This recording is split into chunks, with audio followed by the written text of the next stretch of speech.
학벌이 좋은 사람들이 알아야 할 것. 인류 대학을 다닌다고? 외국 유명 대학에서 유학 중이라고? 최고의 학력과 학벌을 이미 갖추고 있다고? 축하한다. 고생 많았다. 학력과 학벌이 좋으면 일단은 봉급 생활자로서 달리기를 해볼 수 있는 출발선이 다른 사람보다 앞서 위치해 주어지게 된다. 당신은 당연히 학력과 학벌을 중시하는 집단으로 가야 한다. 배경도 있다면 공기업에 들어가면 좋다. 아시아 지역에서 학력과 학벌이 좋은 사람들에게서 공통적으로 나타나는 가장 큰 문제는 엘리트 의식이다. 한국이건 일본이건 교육 방식은 암기식 위주이다. 암기식은 암기 능력이 우수한 사람들만을 우수한 엘리트로 대접하고 창의력이나 응용력이 뛰어난 사람들을 열등감 속에 빠뜨리는 아주 잘못된 교육제도이지만 그 제도에서 승리한 자가 된 사람들은 스스로를 대단한 엘리트로 생각하는 경우가 종종 있다. 예를 들어 한국의 고시 합격자들을 보자. 고시 제일주의로 인해서 그들 대부분은 스스로를 대한민국 최고의 엘리트로 자부하고 민간의 조언을 열등하게 본다. 오죽하면 KDI에서 비슷한 말을 했었다. 왜 그럴까? 암기 능력의 탁월함을 판단 능력이나 리더십 혹은 수익 창조 능력의 탁월함으로 오인하기 때문이다. 학력과 학벌이 좋으면 일단은 이 사회에서 기회를 얻을 수 있지만 그 이후에는 개인의 능력이 문제가 된다. 김지룡의 나는 일본 문화가 재미있다 라는 책에서 나오는 이야기이다. 망해버린 야마미치 증권사 직원이 다른 외국계 증권회사에 입사하려고 인사부장에게 전화를 하였다. 야마이치 증권의 직원입니다. 귀사에 취직하고 싶습니다. 무슨 일을 하실 수 있습니까? 도쿄대학 출신입니다. 학벌을 묻는 것이 아니라 그동안 무슨 일을 해왔으며 앞으로 어떤 일을 하실 수 있는지 묻는 겁니다. 도쿄대학 법학부를 나왔습니다. 그런 것은 중요하지 않습니다. 영어 회화에 자신 있습니까? 영어는 못하지만 도쿄대 법대를 나왔습니다. 파생상품에 대해서 잘 아십니까? 그런 것도 잘 모르지만 도쿄대 법대를 나왔습니다. PC는 다룰 수 있습니까? 그런 것도 잘 모르지만 도쿄대 법대를 나왔습니다. 도쿄대 얘기는 빼고 이야기합시다. 그 남자는 말이 없다가 전화를 끊었다고 하며 신문에 실린 실화라고 한다. 나도 비슷한 경험이 있다. 90년대 중반 한국에서 어느 대학원 졸업자를 면접하였을 때 있었던 일이다. 컴퓨터는 어느 정도 하는가? 잘하지 못합니다. 외국어는? 전공 공부하느라 열심히 하지는 못했습니다. 그런데도 지원하게 된 동기는? 컴퓨터를 잘 활용하고 영어를 잘한다고 해서 엘리트는 아니라고 생각합니다. 그런 것은 회사에서 직원으로 당장 써먹기는 좋을지 몰라도 궁극적으로는 다른 것이 필요하다고 봅니다. 그게 뭔데? 저는 대학원을 다닌 것이지 학원을 다닌 것이 아닙니다. 정보화 시대에는 기능적인 능력보다는 혁신적이고 창조적인 아이디어를 내는 인재가 필요합니다. 저는 그 아이디어를 제기할 수 있는 소양을 닦았습니다. 한 명의 아이디어가 10,000명을 먹여 살릴 수 있다고 믿습니다. 오케이, 알았네. 그렇다면 10,000명을 먹여 살릴 수 있다고 믿는 실현 가능한 아이디어를 전공과 관련된 것인 건지 아닌 건 간에 하나만 이야기해 보게나. 아직은 없습니다. 일을 시작한 것은 아니니까요. 그렇다면 자네가 그런 아이디어를 낼 능력의 소지자라는 것을 입증하여 보게. 대학원을 우수한 성적으로 졸업했습니다. 학점은 교수들에게 받았지? 네.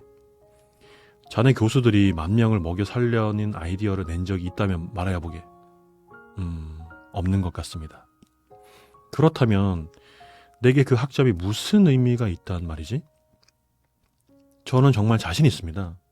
그런 엘리트 사원이 될 것입니다. 글쎄 그걸 어떻게 믿을 수 있느냐고. 믿어주십시오.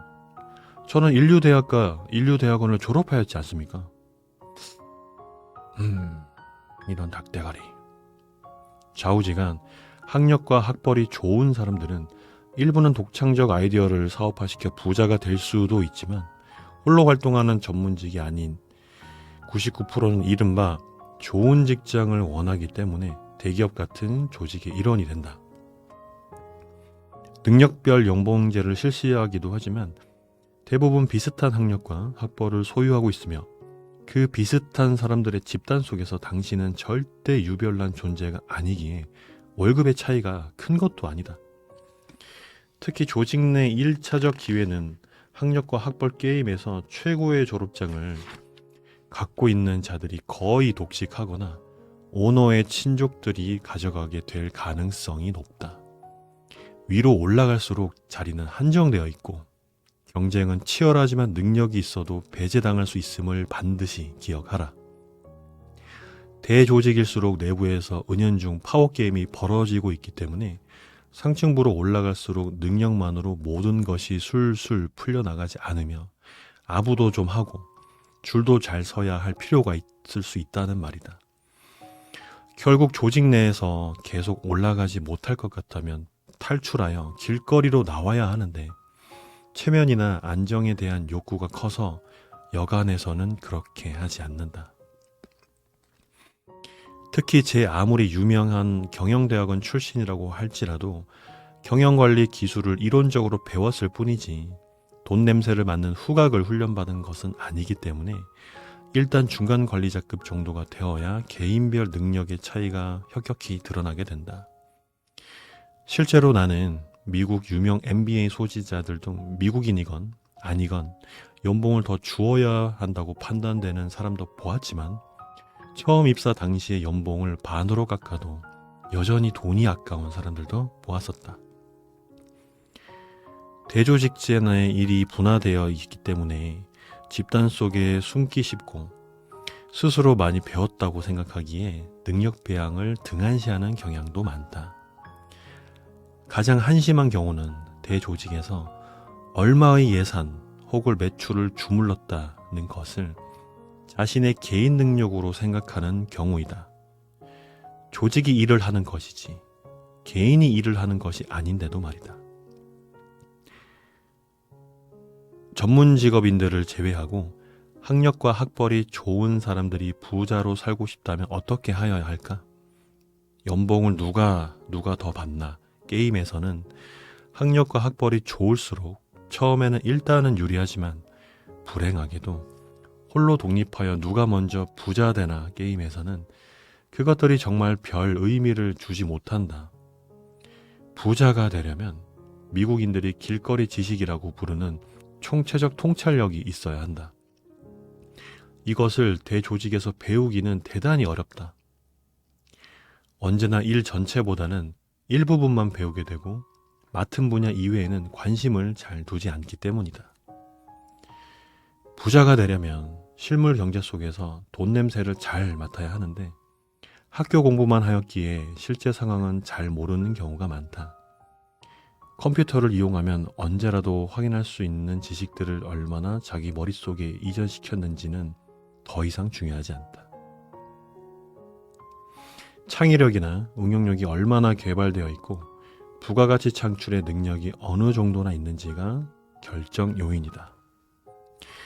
이런 능력을 기르려면 학력이나 학벌에 대한 더 많은 대우를 찾다 보는 것보다는 이를 총괄적으로 좀 더 많이 배울 수 있는 직장을 찾아야 하는데 그렇게 하는 사람들은 정말 드물다.